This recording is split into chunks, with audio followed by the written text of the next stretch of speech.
Thank you to everyone who has joined the webinar today. This is our first bring-in event, and it feels so weird doing something like virtually online, but you know, we move. And if this is the first time you're finding out anything about the bring-in, this is something I set up about 2 months ago. I had the idea to do it, and it's literally because I get asked a lot of questions about how do you get a job in radio? How do you work in journalism? So I wanted to kind of create something that just had a place for people to go to get that sort of information. And today is the first event virtually. It feels so weird doing this, but this is all about audio today. So we're going to be focusing on podcasts and radio. And I've got some really talented people I've met along my journey, and people I think would be great to have on the panel today. But before we get into and they introduce themselves, I'm going to tell you a little bit about the Bring In. So it's a platform, you know, for audio, journalism and TV. We have got a weekly newsletter that goes out every Friday with a bunch of opportunities as well. So sign up to that after. It is literally go to thebringin.co.uk and you'll be subscribed to the newsletter. And yeah, we're going to be having a few more of these as well. I think we're going to be doing a TV focus one next and a journalism one next as well. So if you're interested in that, do sign up for those. But enough about me. I'm going to hand it over to our panelists. We have got 6 really great people speaking today. So I'm literally going to go to my right and I'm going to ask Bernard to introduce himself so you can find out a little bit about him and get the panel started. You're on mute, Bernard. Let me start by unmuting myself. I thought if I did it, then everyone will feel cool, right? Okay, so I'm Bernard. I'm CEO of Unedited, which is an audio production company. We do audio mainly, dabbling in a bit of video at the moment. I'm also station director at Premier Christian Radio. Was with the BBC for about 15 years. Before that, I was part of a community radio station. I've done pirate radio, I've done mobile DJing, I've done online radio. So any kind of avenue that audio presented itself to broadcast, I've stuck my toe in. I love that, stuck my toe in. And honestly, like going through the different places you've worked, even reading your bio, it's like, wow. And your career spans a really long time as well. So I'm really excited to speak to you about a few different things as well coming up. Martha, you're next. You want to give yourself your introduction, please? Well, thanks for having me, and hi everyone, thanks for joining. Yeah, I've been doing radio for quite a while. So I started out on Represent when I was 16 years old with Jamz, and Camilla was there too. And yeah, when I left school, I'd done an apprenticeship at BBC. So it was actually a TV apprenticeship, but I had my heart set on radio from like a young age, and they let me get into, first of all, 6 Music, and then I managed to get into 1Extra and Radio 1. And I was making documentaries up there, made one with Jamz. And yeah, when I left, I carried on. I was at Radio 1 for 5 years, doing like specialist production, so like the nighttime shows, like did Annie Mac's Friday Night and Annie Nightingale, the queen of radio. And then I quit just over a year ago to do my own thing, because everything was getting a bit much with all the DJing and stuff like that. So now I have a podcast with Resident Advisor, celebrating electronic music culture. It's kind of like Radio 4, but for electronic music, nerdy stuff.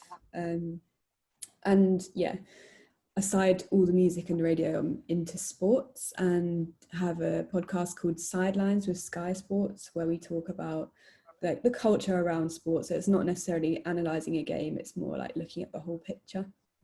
And yeah, more on the sport thing. 2 years ago, I started a run club for DJs and musicians in South London, in Peckham, where I grew up, called Tempo. And we run every week and we do music and radio together as well. And yeah, I do NTS every Friday. It's probably the most important thing, the highlight of the week.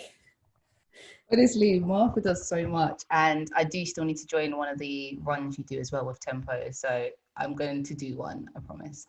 Sadia, do you want to introduce yourself, please? Hi, yes. Hi, Camilla. Thank you for having me. I am a stand-up comedian, and I found my way in Podfink out of luck, to be honest with you. If you're a comedian, you just kind of like are doing gigs in pubs and doing showcases at festivals.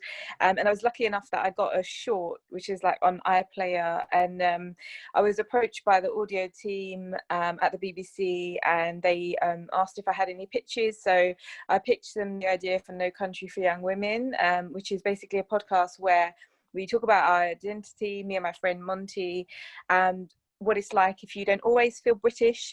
So we're on our 4th series now. It's doing really well, and it's kind of like resonates with loads of audiences. In terms of like, I think podcasting is a really, really good way of kind of like breaking into sound and audio. I think it's really important because like when I was growing up, my family never listened to the radio, so I wouldn't even really have prioritized it. But to be honest with you, in the 3.5 years, I've learned so much, and so I think it's been such a blessing and fortunate. And I learn everything, like I learn every episode, every day, about things that I would never have been able to without it. So I think it's a good way.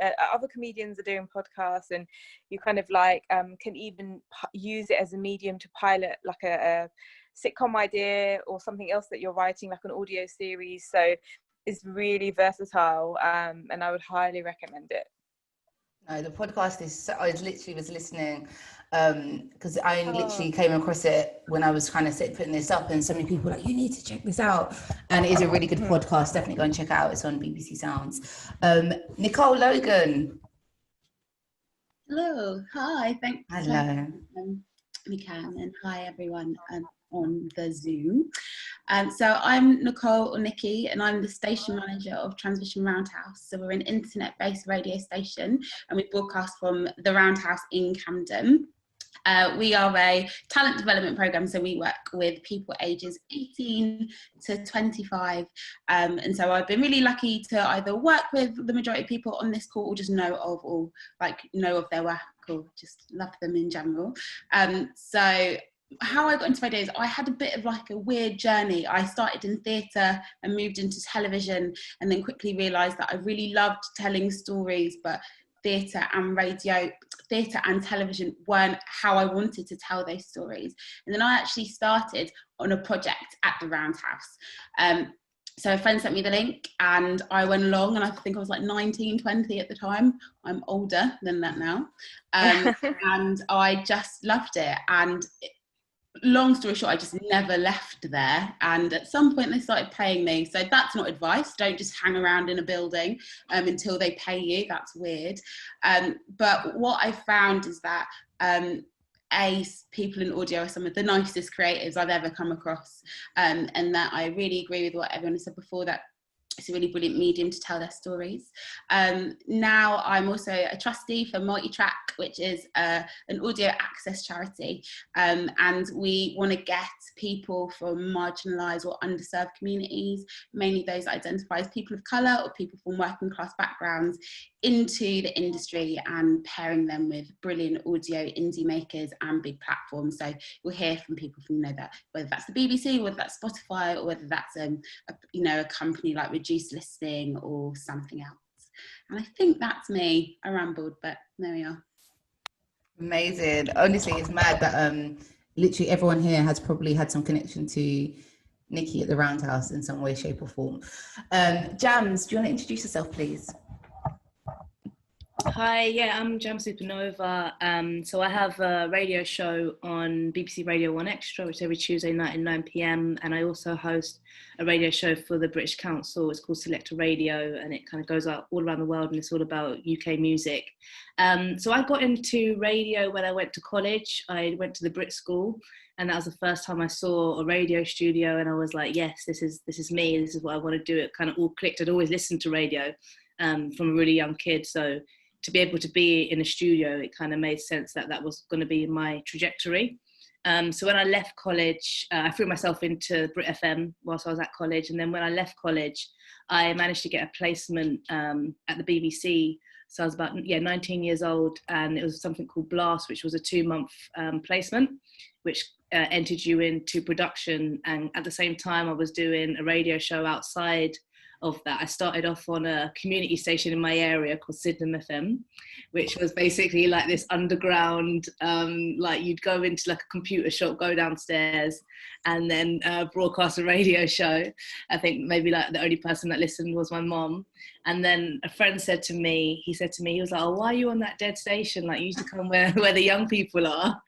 And he introduced me to Represent Radio. And then that's how I ended up at Represent Radio. So for 5 years, I built a show on Represent, and I was also building my career at the BBC, but kind of behind the scenes. So I went from being an intern to a show assistant, to assistant producer, to a producer. And by the end of my 5 years, behind the scenes, I was producing Toddler Tea on Radio 1, and I had a show that had sort of started to build a bit of momentum on Represent Radio. And then I had always been quite open with the BBC that my ambition was to always be on air. That was one of the first things that they asked me on my day one of interning. Do you want to be on air or behind the scenes? And I was like, on air. And they were like, okay, cool. Well, we'll ask you in 2 months and see if you still feel that way. And then 2 months, I was like, yeah, no, definitely still want to be on air. And it took, 5 years of doing pilots, sending off demos to them. And every year they'd be like, no, first you're not good enough. Still not good enough. Okay, you're getting good now, but nobody knows who you are. Okay, now you're good, but you're just not what we're looking for right now. And it was kind of continuous for 5 years until the sort of 5th year. I was kind of like really enjoying what I was doing on Toddler Show. And the show, like I said, on Represent was starting to build momentum. So I kind of felt like, okay, do you know what? Actually, maybe this is cool. Maybe I could just do this. Like, this is good. I get to DJ still. I get to warm up for Toddler when he does his DJ sets. Like, I was like, this is good. And then that's when they pulled me off Toddler Show, and then didn't know what was happening for 3 months. And then they gave me my own show. So I started off on the network doing Saturday afternoons, 4 till 7 p.m. which was, they allowed me to do half specialist, half daytime, which was unheard of at the time. We played some really left records at 4 p.m. on a Saturday, but I loved it. And then but I still was like, doing daytime's all good and that, but I really want to do specialist. And then they offered me Saturday and Sunday daytime, and I was like, yeah, this is really fun. This is great. I'm really happy to be on the network, but I still want to do specialist. And then finally, after 6 months, they also gave me a specialist show as well. So that's kind of, how I sort of got on air. And then over the years, I've dropped off the weekends and kept my specialist show. And that's kind of like my baby right now in terms of the world of radio. Honestly, I love Jamz's story. Like I remember when we was at Represent, and there was one time we got there on like a Sunday morning, and we was like, we need to pre-record the shows. So that's always like my literal memory of Jamz. I think it was one of the first times we actually spoke, and it's just been great to see how much you've come along since then. And then last but no means least, Weyland. Hello, can you hear me? We can hear you. Yeah. I had a kind of weird entry to the radio world. So currently, let's start there. I'm assistant producing on the BBC Sounds Central Podcast Commissioning team.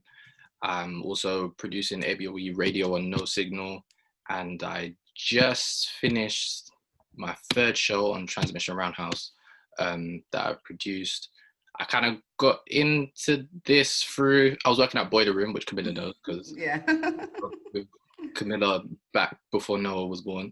And then I was doing, with my creative collective, we were doing DJing, was doing radio shows, we're called a bit of everything. So we was doing a bit of everything, was doing music, whatever. And I did an interview at Hoxton FM. I was like, I really like this. I ended up having a show there. Then it became a not so nice environment. Ended up at Roundhouse. Nikki saved me. And then I just been from there producing shows, having fun at Transmission Roundhouse. And then eventually I just stuck around, and Nikki started paying me one day. And then I did an internship, BBC Where It Begins, for Radio 1. Bearing in mind, I'd never listened to Radio 1 before because, like, I'm black. And then the week, it was 2 months, and then the week after it finished, I had a 5-minute conversation in Joe the Juice, and then I started working at BBC Sounds. I think that's the most succinct. Honestly, I do. The reason why I really wanted Weyland on is because it just shows you that there's so many different kind of entry points into kind of radio. And I think when I first met Weyland 3 or 4 years ago, you was I think it was you finishing uni, or you was like doing something so completely removed from what you're doing now. I was in psychology at Goldsmiths Uni. Yeah, see, so it's just been lovely to see how when I bumped into him at BBC, I was like, what are you doing here? And I'm just really, really proud of him, really, that he's actually working. So we're going to get into the first section, and basically I wanted to talk about the places of which were importance at the start of your career. And I think nearly everyone's mentioned, the importance of community radio and like work experience. So I'm going to just kind of throw it to Martha. What was kind of the skills that you gained at community radio, especially like at Represent? Well, literally everything, because I have never studied radio in any kind of official way. But yeah, we had like a crack copy of Adobe Audition that everyone had to go on, and like we literally just figured it out. And yeah, a lot of listening to other people and sort of growing at the same time as like each other. That was super helpful. But I think the main thing that I got out of it was obviously like having a space to go where you could do something that was like so exciting and inspiring, and other people your age were there, and it was just really exciting. But also Represent is run by grown-ups, and so we had some incredible mentors, like people that are like, yeah, very much like Nikki will know Marie, who was there very early at Represent, and Gavin, who has like been a huge influence on many people in this call. So yeah, I think rather than anything formal, it was more about like the feeling of joining a community and getting mentored, really. Yeah, no, definitely. I wanted to ask about, this is maybe a bit for Jamz as well, like, I guess, how did community radio, I guess, help you find your voice as a, how did you, I guess, hone your skills as both a presenter and also when you was working behind the scenes as a producer? Yeah, so basically, I would be able to kind of take everything that I was learning at the BBC and then try it out on Represent for myself. And I think that was kind of really invaluable. I kind of saw Represent as like my playground to test stuff out, try features out, like road test stuff. And I did, when you say sort of find your voice, it's kind of like a term that we use in radio. And I remember sort of like the early demos, the feedback people would give is that you haven't found your voice yet. Because I'd be like, hey, this is Jamz Supernova, and like speaking in a really high, energetic voice, thinking that I had to be really loud and in your face. But what I did actually on Represent, which I think was life-changing for me, is that I got offered to do a drive time show, which was every day. So it was 5 days a week, and it was a 2-hour show. And I kind of did the maths in my head. I was like, that would be 10 hours of radio a week. And we call that air miles. So that'd be 10 hours of air miles a week, times that's 40 hours a month, times that by a year. By a year, I feel like that would really kind of help me in my progress in finding my voice and becoming a better broadcaster, and it really definitely did that. I got a shout out to Zoe Marcuzzi, who also works on Annie Nightingale's show, who was my co-host and also producer at the time doing the drive time show. And it was just literally like anything went. We could literally explore all the different types of music that I wanted to explore, but equally the features were like, we had like Marcuzzi's Jacuzzi, where like Zoe would be in a hot tub with a celebrity, or how tall is Ja Rule, where we'd ask the audience to guess which celebrity was taller than Ja Rule. So I had these really fun moments where I was able to try stuff out. And even though I kind of knew towards the end of that time I wanted to be a specialist DJ, it actually helped me when I did get a daytime show, because I was able to carry across that side of me onto BBC Radio 1 Extra. So I really feel like, yeah, without Represent, I wouldn't have had the time or the space to find my voice. So it was really important for me.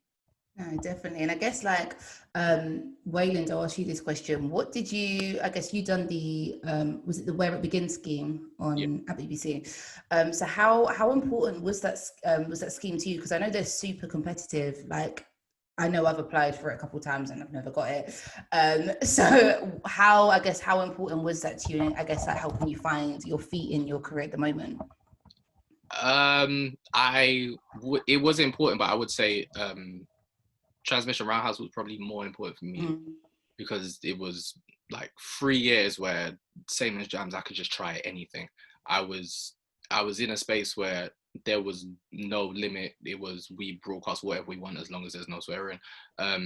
And I could just try out really conceptual, crazy things. And so when it came to doing my interview for the Where It Begins scheme, I had air miles because I was able to just talk about radio, not as radio, but as more of an art form. And then when I'm now in the scheme, it did help, like being on Annie Mac's show. I was on Annie Mac's show for maybe 2 weeks, and I just adore her. She just helped me so much with learning how to interview people. And as a producer, you need to know how to interview people and get what you want from it. And it was also good to learn the wider structure. Like I said, I had only really been in Roundhouse, so knowing how things operate, like the different levels, what a commissioner editor is and who's doing what, and it's also the same on the other side. So know these people, and then if you take this track, you can go up this road, or you can be a producer, you can be an AP, there's content assistants. Just learning the business of the art form that I love. That's what the BBC did for me. But Transmission Roundhouse was more like my blank slate that I could just throw paint at and see what landed. Yeah, I think that's what the real beauty is of, you know, community radio. It just really allows you to like you said, like explore and test out anything that, you know, you kind of want to test out. Has anyone got any kind of awkward stories of, you know, something they might have, they're glad they was able to do at community radio and not do on a different platform? I think for me it'd be DJing, actually mixing, because I sort of learnt to mix as I went along. I didn't start off DJing until I got to about 23, I'd say. And Gavin, who was mine and Martha and yours, Camilla's, and mentor, and obviously Bernard would know Gavin because he used to be on One Extra, G-Child.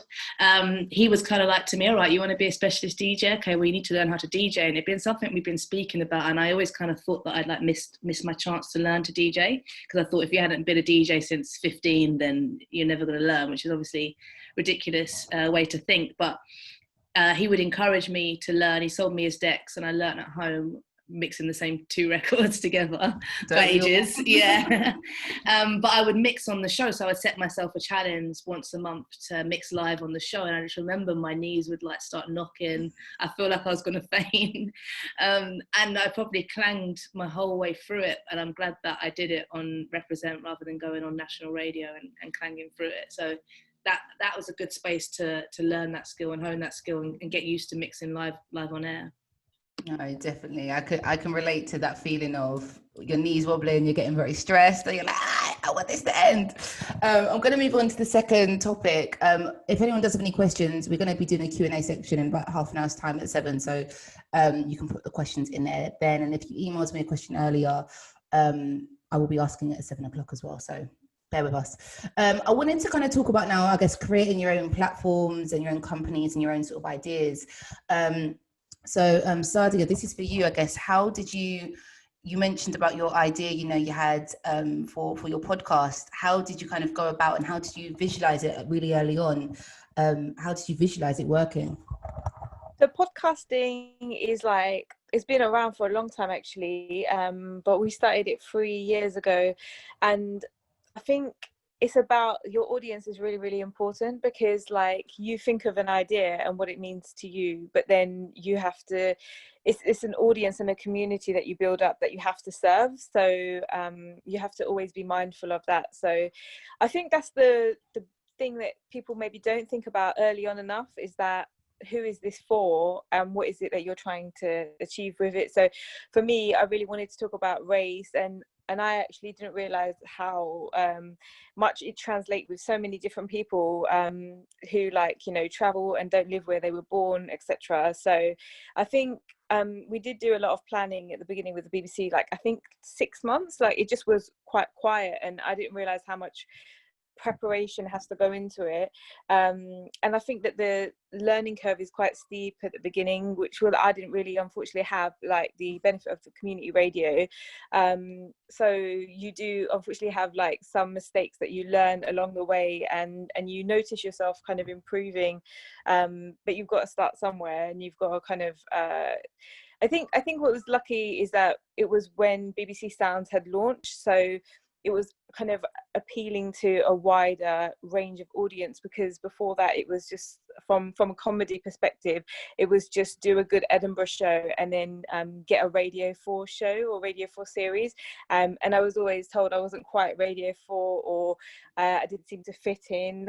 So it was lucky at that point. But I think that's what's really exciting about podcasts, is that even if you are independent, or you don't have anybody to collaborate with as yet, you can kind of like self generate that yourself.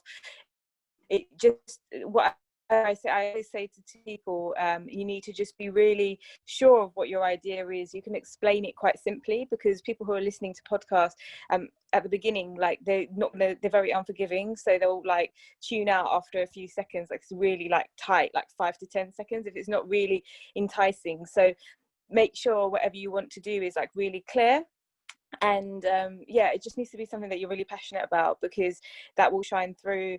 And it is something that you're going to have to kind of go over and over again, because that's like a community that you're building.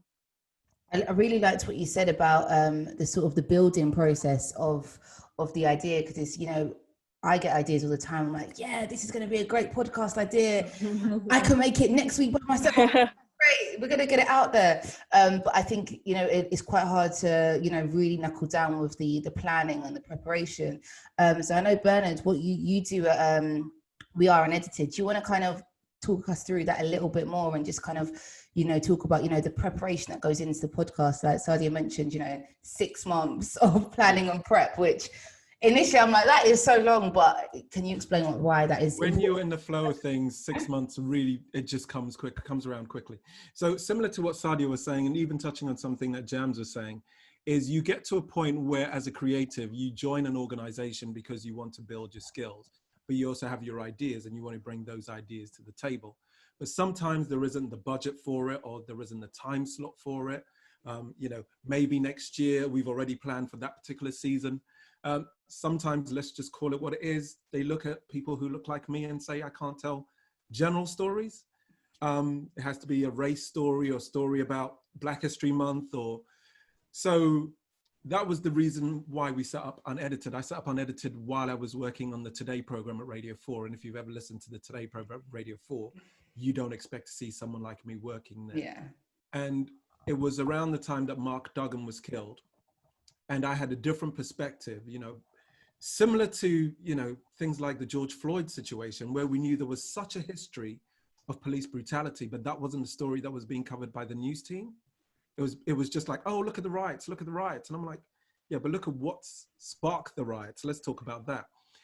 So I decided that that's what I needed, to set up something with people who knew how to produce professionally.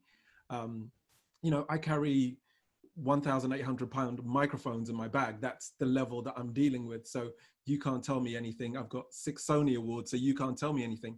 And in the same way that Jamz was kind of experiencing that, you can give all the stats and the receipts. They still say to you, yeah, but I don't think we got space for it. And so I went off and I started a company to tell my own stories. And the stories that we tell are amazing. So yesterday, for instance, was the 19th anniversary of Kylie Minogue's Can't Get You Out of My Head. And we've got a podcast called What You Didn't Know About, speaking to people who wrote big hits like, you know, Liberty X is Just a Little Bit and Can't Get You Out of My Head. That's not really a Black story. A couple of weeks ago on Channel 4, there was a podcast about a guy called Peter Scott Morgan, who is a scientist who has motor neuron disease, and he's trying to turn himself into a cyborg. Now, we produced that podcast, top 10 in the Apple Podcast science shows. It's not a Black story. Yeah. And if I'd waited for the opportunity for a commissioner to say, well, yeah, we're going to give you a chance, that story probably not be told. So that's why we set up Unedited. We just said, there's so many stories. Sadia's got a story, Jamz has got a story. There's got to be a space where they can say, you know what, the commissioners aren't helping us out. Who can we go to? And that's why we're here. I love that. I love the Liberty X. That's one of my favorite songs. And Kylie Minogue as well. They're definitely stories. Check out the podcast, What You Didn't Know About. I'm definitely going to today. How long does a podcast sort of take for you? Like when you might get, you know, sent an idea or you kind of come up with an idea, what is roughly the sort of process from idea to, you know, How the long is first a piece of episode string? going out on average? On average. So my process usually starts with just an idea or just a title, sometimes just an image. And those, you know, as soon as I get a title, I create a one-pager, because I know when I start talking to people, they're going to want to know what's the format, who's the talent, what's the budget. So I've got a template which includes a picture, because I always find it's easier to visualize stuff when you have an image, whether it's an image of the talent that you want to use, whether it's a setting. So if it's a club scene, what kind of club is it? What kind of image are you going to use? And from then on, it's either we decide to produce it ourselves, so depends on how much time we have and what else we've got going on. And the quickest we've turned around a podcast idea is 2 weeks. We went, yeah, we want to do it. We need to find a studio to record it. And we've done it. That's the quickest we've done it. Other times it can take a while. So we've got podcast ideas, we've got slate. So every year we produce a creative slate. So we give ourselves the opportunity to think of the wildest ideas that we want to create. And currently we have about 25, and we send them to every single commissioner. And most of them come back and say, no, we haven't got space for any of this. So then we decide to start to build it. But we've got ideas on there from 3 years ago. Oh, wow. That's drama, that's comedy, Yeah. you know, all kinds of stuff. Nikki, I want to go to you quickly. What do you look for? Because I know obviously I've been looking at some of the podcasts or the speech, especially radio shows that have been going out on Transmission Roundhouse. What sort of things would you look for in a podcast, or would be like something that piques your interest? I would definitely say we have looked for stories where no one could tell it but the person telling it. Mm-hmm. I think we're coming out of that phase now. I think when we first moved into that speech podcasting phase, it was really in response to the fact that the majority of people that we were working with couldn't find anyone else that wanted to tell their story with them and give them the support for them to tell the story they wanted to tell. So we produced a podcast called Project Pleasure, which is made by Frankie Wells, who's obviously of Foundation FM, and Anushka Tate. And so when they both came with that idea about 3 years ago, they basically came and said they want to do a podcast about sex.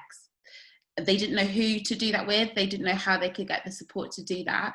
And what we were at that space was that space. So like what Weyland said, come with us, let's play, let's explore, let's see what sticks. But what we can do is utilize our skill set as a management team, as working producers, to help you tell the story the best way you can. But only you could tell that story. We couldn't tell that story, no one else could.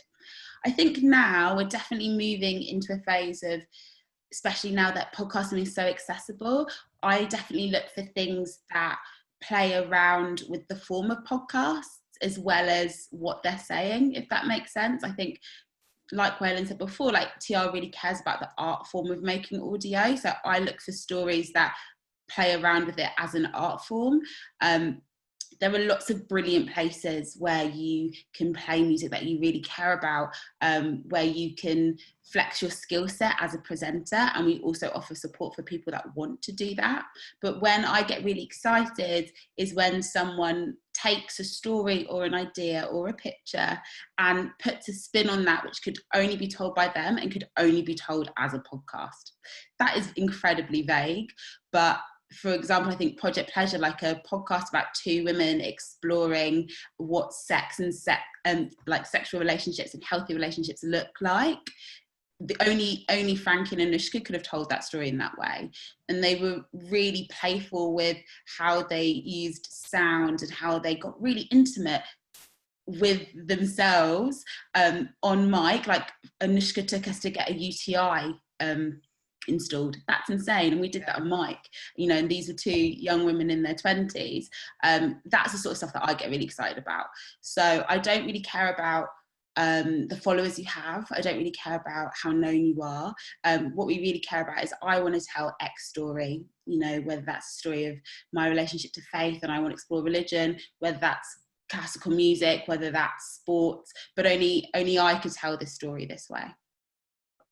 I really liked what you said about, also pick up Frankie, but I really liked what you said about, you know, being interested in telling stories. I think one podcast that really caught my attention was the podcast where, her name just escaped me, but they're discussing grief. Izzy Polton. Yeah, and I just thought that was that really caught my attention actually. And I thought it was a good subject to kind of have as a podcast, because it's a very intimate subject. And I think that reminds you how intimate podcasting can be. Before we go into the next subject, I just quickly wanted to ask Martha, like Nikki mentioned sound, and I know when I've listened to some of your podcasts before, Martha, like the sounds on them are just really, they're really like beautiful, like the soundscapes that you'll create when you've been recording and stuff. So do you want to quickly like just explain like why you think it's important to, you know, add a lot of like, you know, audio texture to any stuff you're making? Well, thanks. I think it just helps to, I mean, for me, radio is like, as a listener, it's about like keeping me company, but it's also about just offering a really immersive distraction. And that's kind of what I do with my sound art. So I'll try and build like a special little world that really draws you in and sets the story in amongst that. So like I did a show for The Taped on a podcast for them, and we were looking at the story of this artist William Blake, and like he used to write, he's like, it's the kind of thing you would have learned about in school, like really traditional like poetry and illustration, but he ended up like, he used to walk around Peckham and stuff like that, so we recorded like sounds of Peckham and all that kind of stuff. And then I use like stuff from the Run Club of like people warming up and stuff like that, and then like more like synthy musicy stuff set in there as well. And it's really just about like adding an extra element or an extra layer that makes things just more immersive for me. I love that, and I love the fact that you said about, you know, you're even getting sound from the Run Club as well. I think that's, I would never think to do that, but I just think that shows, you know, just the lengths you can go to when you are creating audio.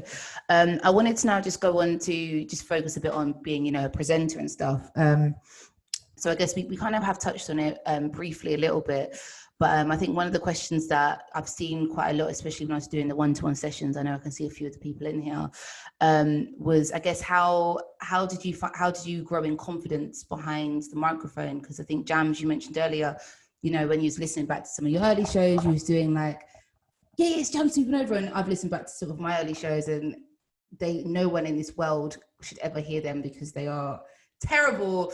But I guess, you know, what advice would you give to someone who, you know, wants to be a presenter, wants to have a show on One Extra, and that they're struggling to feel confident behind the mic? I think it's really important to listen back to your shows, even the shows that you don't think are very good, even if you come away from the studio thinking that was rubbish. Like, listen back, and I listen back to every show, and I've listened back to every show since I was on Represent.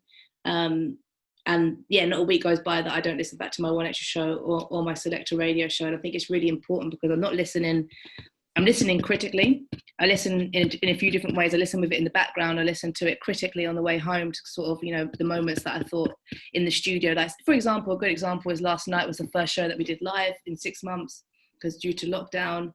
And during the show, I felt like I started off on a high, and I felt like I sort of dipped a little bit, and I went a bit flat, and I lost my way a little bit. But then listening back, I'm like, no, actually, it sounded fine. It made complete sense. So I definitely say to listen back to yourself at every opportunity and critique yourself, and don't cringe at yourself, because if you want to be on air, you kind of have to get used to your voice. And I got told actually that I didn't have a voice for radio, that it wasn't the kind of voice that you would hear on radio, and you know, I think that's ridiculous because now I do voiceovers and things like that, so it's weird. But if I had listened to that advice, then that could have really deterred me, and I might not have continued. I'd also say, Martha touched on it as well, but listening to other people is really important, to listen to all different types of radio. So specialist radio, daytime radio, speech radio, sports radio, like as much radio, a podcast as well. I learn a lot from podcasts, actually. Every time I listen to a podcast, I come away with being a better interviewer, because I'm like, that was a good question. That was a different kind of question. You know, they kind of talk in a more relaxed kind of setting. And I think I learn in more recent years, I've learned a lot from listening to podcasts, and I like the unpolishedness of it. And I kind of try and want to bring that to air. So listening to all different types of audio and thinking about what is it about that presenter or that question that you like, you know, how does that sort of fit in with your persona? Can you make it fit in with your persona? And just really sort of just like trying out different things. We keep on talking about like exploration and experimenting.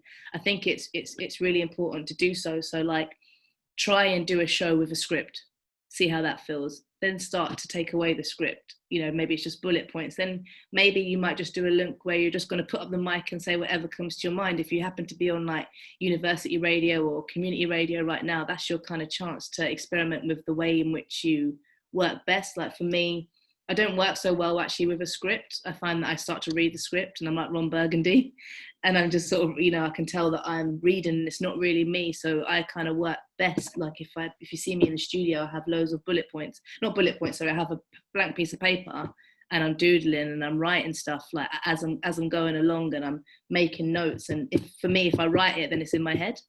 So I think, yeah, working out ways in which you kind of retain information and can tell stories the best is advice.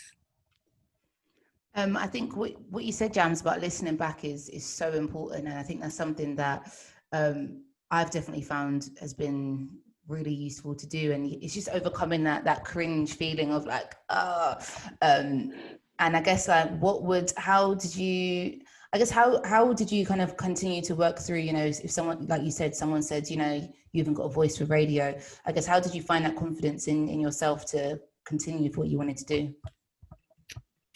I think I've always kind of had that, if you tell me no, then I'm kind of going to want to do it even more. And in my head, I've got the dialogue. So, you know, I was only 18 when he said that. So I could have been really insecure about it, but I thought to me, it was more like, I'll show you, you know, like an evil Stewie moment. Like, okay, really? All right. You know, and I'm nodding in my head, but, you know, I'm nodding along, but in my head, I'm thinking, okay, cool. All right. Watch this space kind of thing. But I think the confidence comes from me is from knowing that I get better from listening to myself. So I'm knowing that how I sounded in the first ever shows to how I sound now, that kind of gives me confidence because you can hear yourself getting better. You're like, that is sounding good. And then I think as well, it's like knowing my purpose. I think knowing how much I'm passionate about radio, and knowing why I do it, that's what gives me the confidence. Like, I don't think that I'm the best broadcaster in terms of clarity. I get names wrong, I stumble over my words, but I'm passionate about the music and I'm passionate about talking to people about the music. And I think that's what comes across, and I think that's what makes people like me. So that gives me the confidence in kind of knowing why I'm there. Yeah, definitely. Martha, do you want to just give some of your experience about how you got comfortable behind the microphone? Yeah, I think it's a funny one with me because like I'm really shy in real life. I'm very introverted, but I've never had a problem talking on the radio. And I think it's because I mostly present music programs and I'm a nerd and my audience are nerds, and we've got that mutual understanding and there's no awkwardness really. So I think maybe points could be like finding your audience and broadcasting to people that are going to be into what you're into. And then for me, being prepared is an absolute game changer. Like, I am not a chilled person who can just turn up and interview someone and it to be amazing. Like, I need to set aside a certain amount of time in advance to like figure out, okay, what's online already about that person, what's not online, like what can I ask that hasn't been asked yet, and I will write a plan for my interview, like a loose structure of what I'm going to ask that person, and it helps me get the best out of them. Obviously in the moment I'm like so open to like pursuing different avenues of the conversation, and that's cool, but what gives me confidence is knowing that I have like a direction. I know where we're starting, where we're going in the middle, and where we're going to end, and then what happens in between that is just magic, radio, natural greatness. But being prepared gives me that confidence. But if anyone that's watching us wants I'm more than happy to share, like for a music radio show that I do every Friday on NTS, I have a plan every single week and I update it every single week with information about this, similar to Jamz, just a few like bullet points, information about the music basically, and just a structure for the show. And it's really helpful. It just keeps me calm in the moment, and yeah, that's what gives me the most confidence, I think. No, I definitely, I'm with you. I'm very much like, over the years I've learned I need to plan. I need to roughly know what I'm going to say, because I've had far too many times where I'm like, what is happening right now? This isn't sounding good. Sadia, you're obviously, as a sort of presenter, your experience is a bit different, because obviously being a stand-up comedian, you must obviously be used to speaking to people. But how did that translate, I guess, kind of going on the microphone, because you're not being able to feed off people's energy, you're not being able to feed off a live audience? Yeah, that was a shift, because then I'm just funny to me, which is annoying. No, I think it was easier before lockdown because we had the guests with us in a cafe, so you have that natural energy to chemistry together, but I think we've tried to make the best of it with the lockdown. It's given us access to guests that we might not have been able to have. So similar to what Jamz was saying, I think I think research is really, really important. And what I bring to it is I tend to listen to podcasts that the guest I'm going to interview has already been on. So I get a flavour. So when I'm chatting to them, it's not like the first time I've heard their voice. That's, the ice is already broken. And I prefer to not rehash things that they may have already talked about. I would like to use it as an opportunity to either delve a bit deeper into something that I found interesting in that podcast before, or something that literally wasn't talked about. So I think for me, doing something that is unique is quite interesting to me, and getting inside that person's head.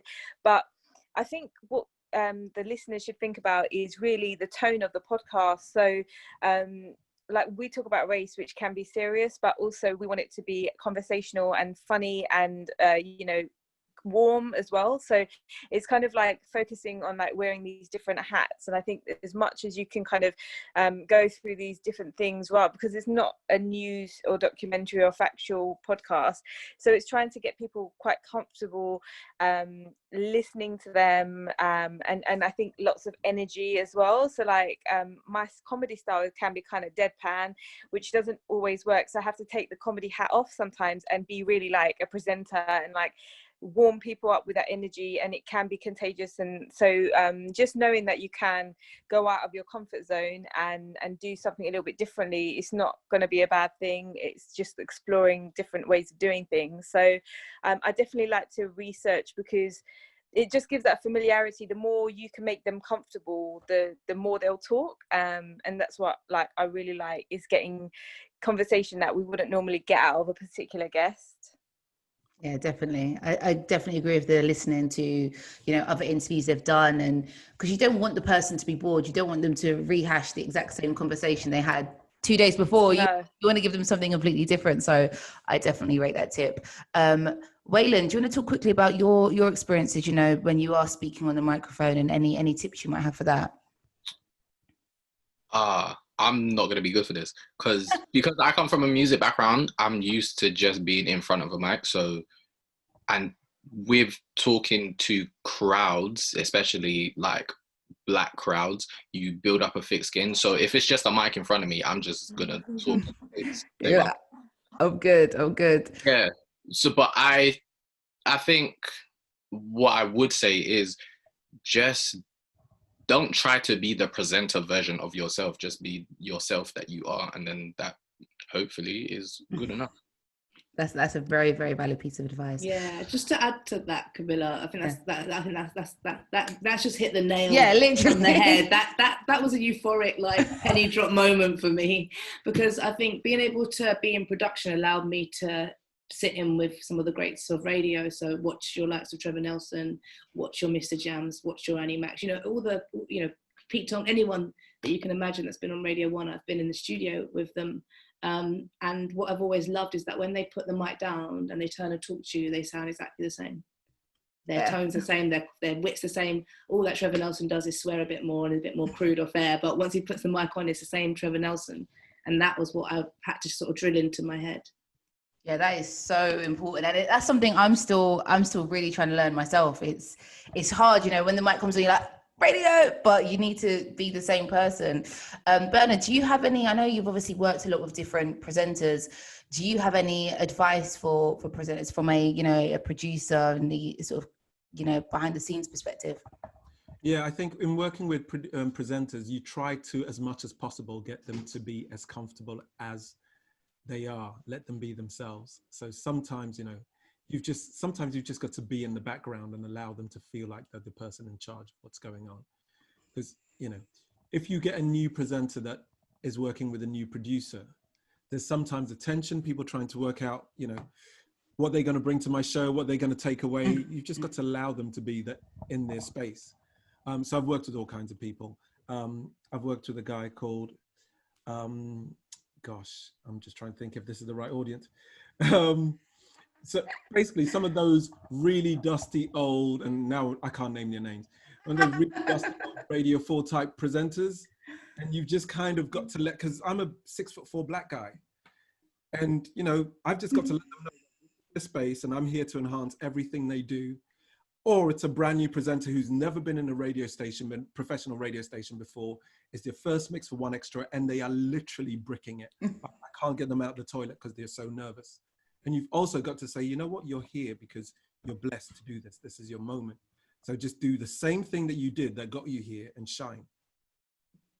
I love that. Just do the same thing that got you here. Nikki, do you have any tips for presenters, especially ones you work with or you've seen, and there's any tips you think that's a great thing I'd like to share? Yeah, I definitely reiterate everything that everyone said. I often find with brand new presenters, something that I would do if I was working with them as a producer, being in the room and just saying everything you say, just say to me. I always say you're talking to one person, not talking to, hundreds of thousands yet. You're talking to one person where they are, you're meeting them where they are, you're helping them live their life. You're the soundtrack of their life. So just say that to me. And often, sometimes they give the advice, bring a picture in, like bring a picture of your family, bring a picture in of your mum, and that can be really helpful. I definitely think that I don't know many presenters, even the really great ones, that don't prepare. I would be really suspicious of someone that felt that they could go into a situation with absolutely nothing and wing it, because even the greats don't do that. And just planning is everything, but how you plan, I think, is what Jamz said before, looks completely different to different people. We have presenters on TR that will come in with a full script. We'll have presenters that will come in with just a bio of the person they're bringing in. But if they're doing an interview, I would also always say you have to listen to them. You are having a conversation. You're not staging something. And when so you can prepare, but then also just be prepared to throw that out the window and be in the room with them and have a chat. And most of the presenters I know that are brilliant are naturally curious people, and they really love chatting with people, and they're really interested with them. And so when that happens, you can allow yourself the space to throw out all of your amazing preparation or your notes, because you're purely, that magic of like audio, that magic of radio. So I definitely say that, definitely always say that you will never be as good. You will never be better at being Annie Mac than Annie Mac is. You will never be better at being Jamz than Jamz is. So don't try. Because often people will come in and they'll say, I want to be Clara Ampho, I want to be Julie Adenuga, and they'll do their best Julie Adenuga impression, and you'll never do it better. So just stop immediately and think about being the best version of yourself, because that is cringe, but it's also the only advice I think that will matter. I love that. Thank you so much, everyone, for that, because I think that's definitely, I think, what a lot of people get at me for anyway.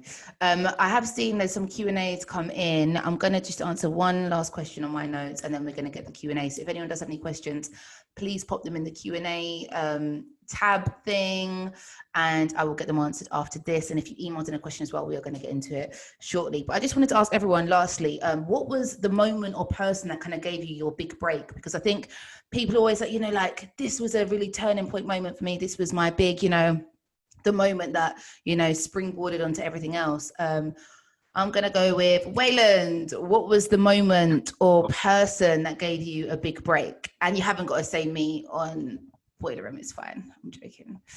Ooh, I was going to be rude. I'm in the middle of it and I signed a very strongly worded NDA, so I can't talk about it.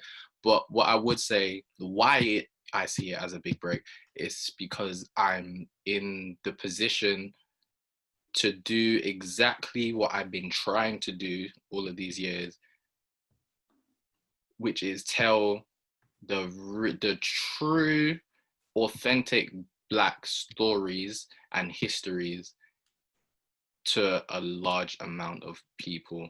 And I think I'll stop there. So it's just being in the position to do what I want to do and what I've been trying to do and getting paid very nicely for it. So yeah. Amazing. Martha, is there a person or moment which gave you a big break? I think just over the years, having like really consistent mentors, like I had Rebecca Frank at BBC at the time, and then Gavin, who we've talked about loads today. But I also just want to say that like I gave myself a break, as in literally I stopped doing the most, and that was probably the best thing I ever did for myself. And that's when I like understood that, you know, if you, instead of just working in a way that's like quite hectic and intensive, you can just sort of work a little bit smarter and actually achieve more and like just do better by yourself. And that's where I brought like more sport and just community grounding into my life with the run club. And I think that was probably like something that I wish I could have understood when I was younger, and maybe I wouldn't have like pushed myself to the absolute limit of working and doing the most, which is easy to do in this industry because there's a lot of demand on, there's a lot to be done and you have to work really hard. But I found out that kind of working smarter and making sure there was enough time for rest and exercise and eating properly was actually way more beneficial. Definitely rest and recovery, I think, is super important, and it allows you to have sometimes even better ideas. Bernard, is there anyone or a moment or person that gave you your big break or was a turning point for you? Yeah, you know what? I've got to shout out two people. I was told once that I sound too proper to be on urban radio. I started off as a DJ and a presenter. I was told I sound too proper to be on urban radio, so that shut that whole front of microphone thing down. The person who I really have to credit for all of this movement is a guy called Ray Paul, who was one of the early team at One Extra. And he was a guy who basically took me aside and said, you're bringing a lot of skills to the table. You can go far. Just make sure you focus. Be a nice person. That's one of the things I remember him saying. Be a nice person. Because this industry is about people who know people. And you mess someone off, that's it. Your name is mud. So yeah. If you can bring anything to the table, just be a nice person. So salute Ray. Nice, so important. Be nice. It really isn't hard to be nice. It's free. Sadia, is there anyone or moment or person that kind of was a big break for you? It's going to sound really silly, but when I got my agent in comedy, that meant a lot to me because I'd had a lot of no's up till that point. And it felt as though my type of voice wasn't something that was wanted by the industry. So for someone to believe in you when you're kind of at an early point in your career and you're still growing, it definitely meant a lot to me. And yeah, I think that was quite important. And also, yeah, just echoing what Bernard said in terms of, I really think like, with comedy, what's freeing is that you can make mistakes and you can kind of like, I think as an ethnic person, certainly for me, it was not encouraged, but that's how you grow and that's how you learn. So it's just giving yourself cutting yourself a little bit of slack, or giving yourself the space to kind of do things and try them out, and then perhaps it doesn't work out one way, but then you can kind of open another door. So maybe I guess what I'm saying is not being overly hard on yourself, and just being open, because especially in the industry, creative industries, things are never as you plan. Like you might want to start doing one thing and then like the landscape completely changes and you're doing completely something else. So just being open, and Bernard is right, be nice to people talk, but you know, sticking to your principles if you can. Definitely. Honestly, I think Bernard's takeaway is so important. Be nice to people. Nikki, have you got a moment or person that kind of gave you a big break? If I was going to say a person, I feel like the list is really long. So to pick one person and not feel like I've left anyone out, I would definitely say Marie Horner, who is the my head of department at the Roundhouse. Like, she literally took someone that worked in television and was like, "You could run a radio station, don't worry about it." And if she hadn't have done that, I just wouldn't be in this job, quite literally, wouldn't be in this job. So I'm really grateful to her. But then if it was a moment, I would say that with multi-track, it has moved me, being a trustee of multi-track has just really moved me into a different space where I'm able to do the only thing I care about, which is diversifying and making the wider industry more inclusive.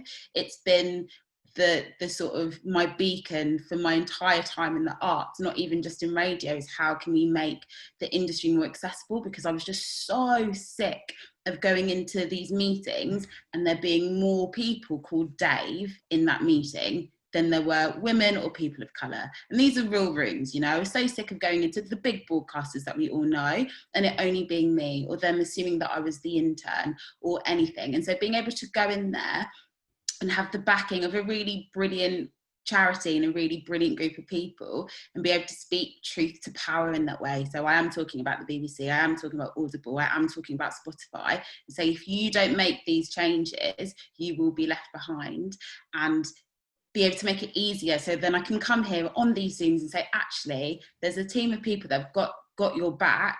You go, you try and be a presenter, you try and be a music radio producer, you try and make podcasts, you work at BBC Sounds, you do whatever you need to do. There's a team of people that are making sure that structurally it's okay for you to be there and you will thrive in that space. So that, I don't think it's a made it moment. I think it's like a making it moment, because I don't think I'll ever be where I'll be like, yeah, I'm the big Don now. But it makes me feel really grateful to be in the industry, that I'm now living in a time where I've seen the changes we tried to make a year ago, 2 years ago, come into action now. And I find that really, really encouraging. Definitely.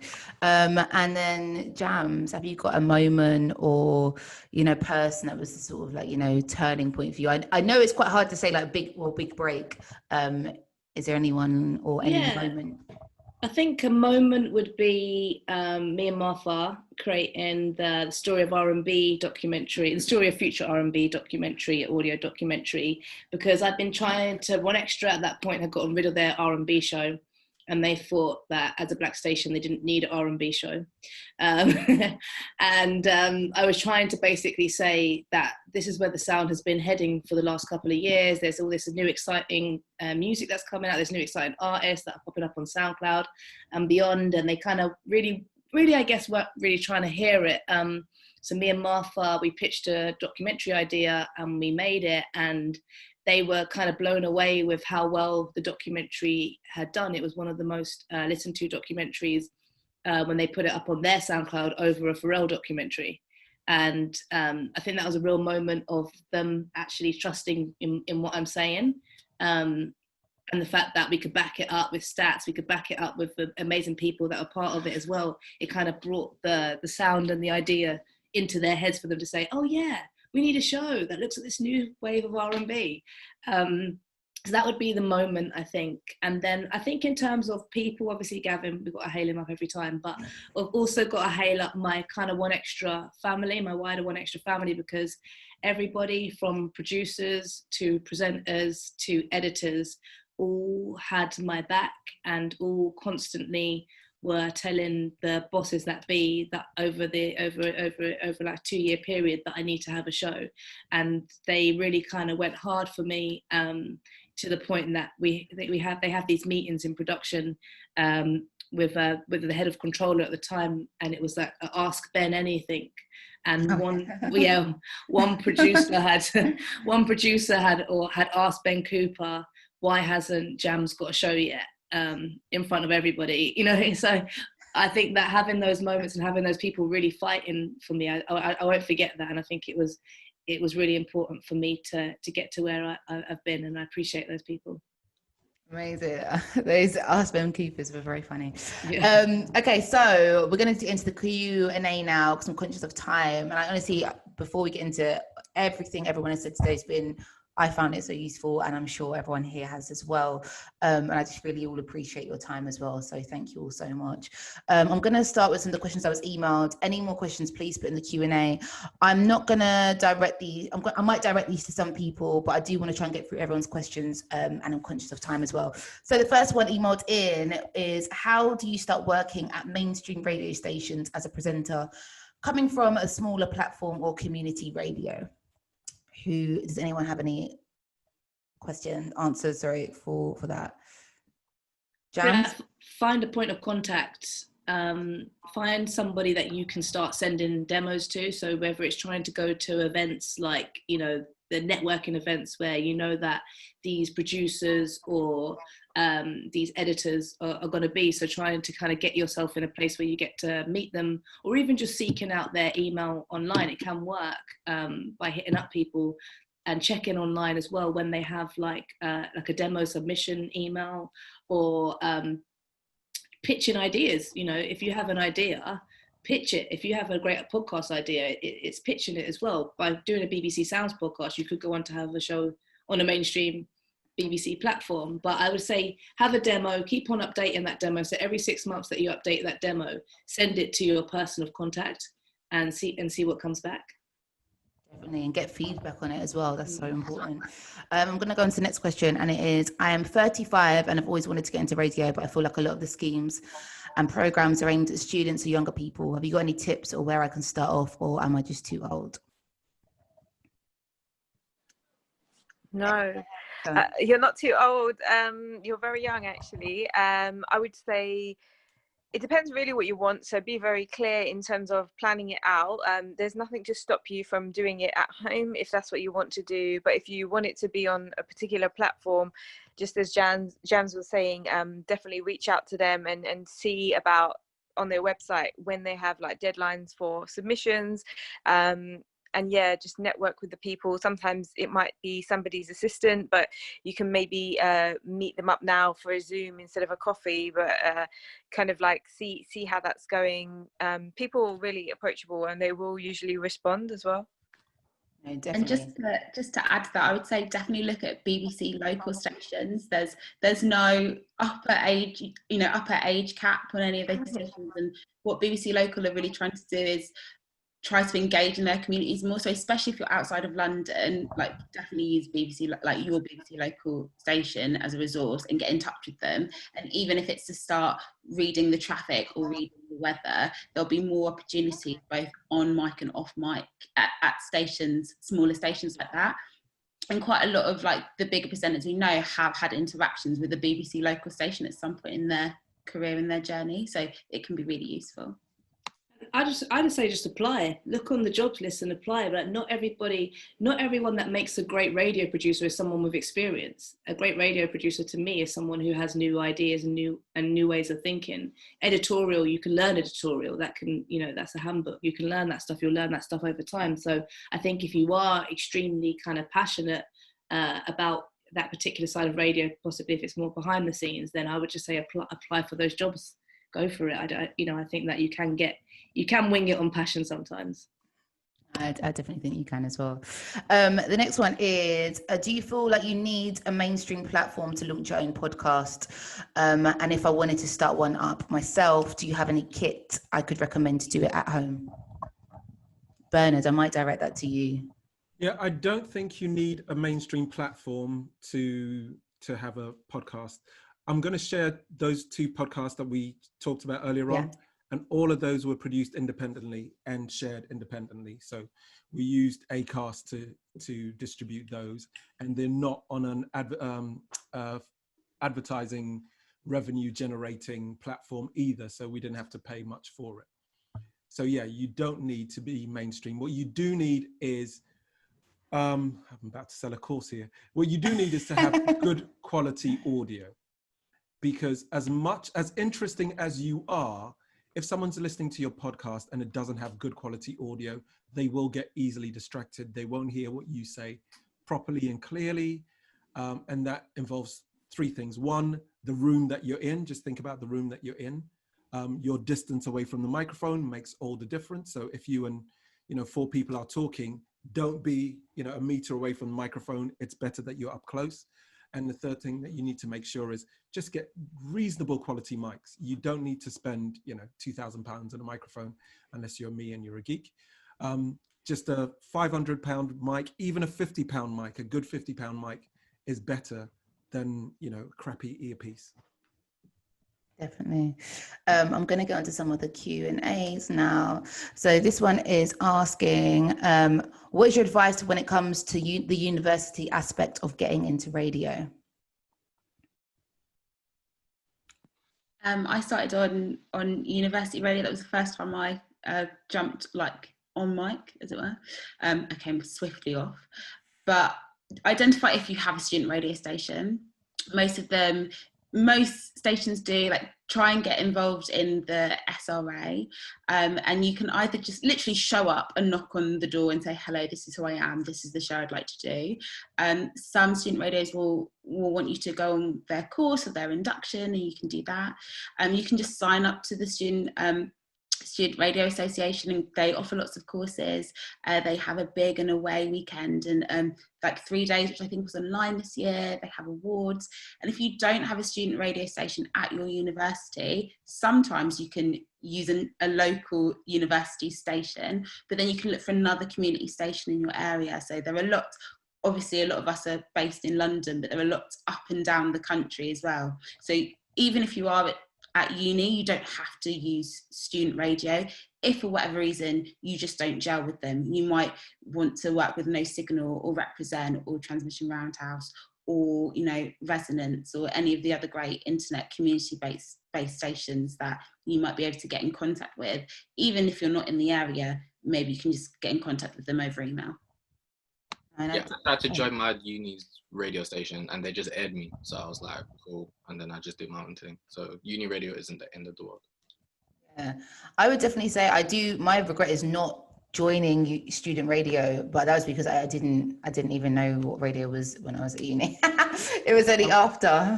But I would give is, if you're going to join a student radio station, join after the first half term or the first reading week, because that's when people start to fall off.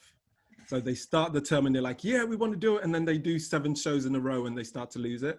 And that's when station managers are looking for people who are going to be consistent. So yeah. And also it's less competitive than coming out and trying to get onto a Represent or a Rinse. So yeah, if you're at uni, rinse it. Do 7 shows if you can.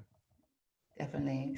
I really like this question, actually. It is, many of you seem to split your time between varying projects. What advice would you give to someone starting out about managing your time? Because it must be hard to say no to stuff initially and the danger of taking too much on. I'm going first. Get a team. Work with a team of people. That way you can just kind of share the work out. You can balance each other out. People will be able to monitor you and say, you know what, B, you're doing too much. Let me take some of that off you. And also it's a way of keeping you motivated and keeping you accountable. I find when I was working by myself, I was putting so much pressure on myself that I wasn't getting work out and I was overthinking stuff. If you work with a team and it's truly collaborative, then you will find it a lot easier to get stuff done and progress stuff. And I'd also say kind of prioritizing, I think what I've learned over the years is not all plates can spin at the same time. So let's say there's a part of the year where I'm really focused on my record label and I'm giving a lot of my attention outside of radio to my label. Then summer might come along. I'm going to be more focused on my gigs. That's my other sort of priority. And then winter might come along again. I can give my focus back to the label. So I think it's kind of prioritizing seasonally what you can do and achieve and what the importance of it is now. But I think it is important to have a base and a core. I know that at the core of me is radio, and it was once that I built that base that I was able to expand into all the other areas in which I do. But the core of me is radio, and once that was stable, then I was sort of able to flex more. Yeah, also Jamz does have a whole record label as well, on top of everything else. So she's literally doing a lot. Does anyone have any other bits to add to that? maybe just on managing time, yeah, just make sure you have enough time for yourself and the other things outside of work that are important to you, because radio is all about telling stories, and in order to tell the best stories you can possibly tell, you need to be, number one, living your life outside of radio so that you have the stories, and number two, taking really good care of yourself so that you're in a position to even tell those stories. So yeah, I'd just say, like, whilst you're balancing all your projects, just make sure you've got a good balance for living as well. That's so important. We've got like 9 more minutes. So if there's any more questions, please pop them in. I found this a good question as well. Where have you found the most success in terms of finding your work? Pitching to others, sliding the DMs of producers you like, or waiting for jobs to be posted? Where have you found the most success in that? I would say that I've found the most success with being in the sort of radio audio community. Like, Martha's put me forward for jobs before, like, which I would never have heard of if it wasn't for Martha saying, actually, like, this is great, you should go for this. So I would say that it is in lots of ways, it is who you know, but that's because it's about the community. I think it is really difficult, I'm going to be really honest, if you just go on a website and you apply cold, because it's really competitive more than anything else. So you'll definitely find that, like I've said before, audio people can be the most lovely people in the world. So if you really respect someone and you really respect their work, there's absolutely nothing to say that you can't DM them, message them on Twitter, ask for some advice, ask for a coffee with really specific reasons why, especially when we're in the pandemic. Ask for a 10-minute Zoom, make it really clear that it'll be 10 minutes. You just want to say hi, you just want to introduce yourself and start to build that community. But I think you don't always have to try and build community up. You don't always have to try and build community with the head of whatever station. You can build community across. So whether you're doing that at your community radio station, whether you're doing that with your friends from university. I know that at TR, they have several WhatsApp groups where they're all chatting and skill sharing, and I'm not in them and I'm crazy jealous about it, but it's fine. You let them do their thing. But I know that they really support each other. So I would say that wherever you are, in whatever way you can do, reach out to your peers as well as people above you. Yeah. And if you do an internship, everybody knows everybody or knows somebody that knows somebody. So at that, what I did for a year after college is I jumped around interning. So I'd work in primary schools during the term time, and then holidays I'd do work experience. And at the end of every work experience, I'd say to the person that was like my key contact, I was like, oh, I'm looking to do more experience. You know anyone else in the industry? They'd be like, oh yeah, my friends in MTV News. Yeah.